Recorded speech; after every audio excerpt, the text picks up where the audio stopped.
काल में भोजन हमेशा रसोई में बैठकर ही खाया जाता था। ऐसा माना जाता कि रसोई में आप गर्म खाना खाने के साथ भोजन का पूरा स्वास्थ्य लाभ भी उठा सकते हैं। दरअसल रसोई में हम जमीन में बैठकर खाना खा सकते हैं, जिससे खाना अच्छी तरह से पचने के साथ सेहतमंद बनाए रखने में भी मदद करता है। हमेशा से ही किसी अच्छे स्थान पर बैठकर ही भोजन करना अच्छा माना जाता है। रसोई में बैठकर भोजन करने से राहु को प्रसन्न करने में भी मदद मिलती है। इसलिए भोजन का सबसे अच्छा स्थान रसोई या उसके आसपास का ही माना जाता है। ज्योतिष और शास्त्रों की माने तो हमें हमेशा भोजन को सम्मान देना चाहिए, लेकिन यदि हम बिस्तर में बैठकर भोजन करते हैं तो ये भोजन का अपमान करने जैसा होता है, क्योंकि बिस्तर सोने की जगह है। इसी वजह से यह कहा जाता है कि बिस्तर में भोजन करना माता लक्ष्मी का निरादर करने जैसा होता है। ऐसा भी माना जाता है कि खाने संबंध बृहस्पति और राहु से होता है। राहु को एक अशुभ ग्रह माना जाता है, इसलिए इसे हमेशा प्रसन्न करने के उपाय खोजे जाते हैं।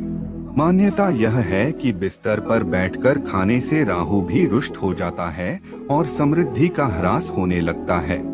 हम अक्सर थकान की वजह से बिस्तर पर बैठकर ही खाना खाने लगते हैं, जबकि ऐसा करना सेहत के लिए अच्छा नहीं होता है। बिस्तर पर बैठने के साथ हम सिर्फ खाने पर ध्यान केंद्रित नहीं कर पाते हैं।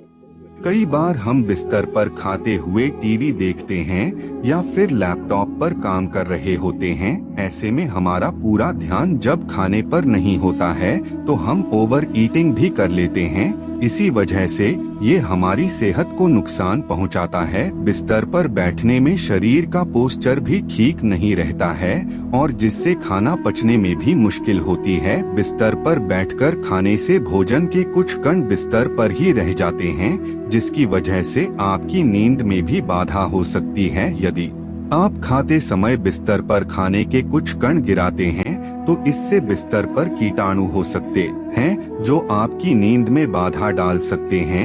ये कीटाणु कई स्वास्थ्य समस्याओं जैसे त्वचा से जुड़ी समस्याओं को भी जन्म देते हैं। इन सभी कारणों से कई स्वास्थ्य समस्याएं हो सकती हैं। यदि आप शास्त्रों की न भी माने तो विज्ञान और सेहत के लिए भी जिस काम की जो जगह बनाई गई है उसे वहीं करने की सलाह दी जाती है, जिससे शरीर और मन मस्तिष्क पर कोई बुरा प्रभाव न पड़े।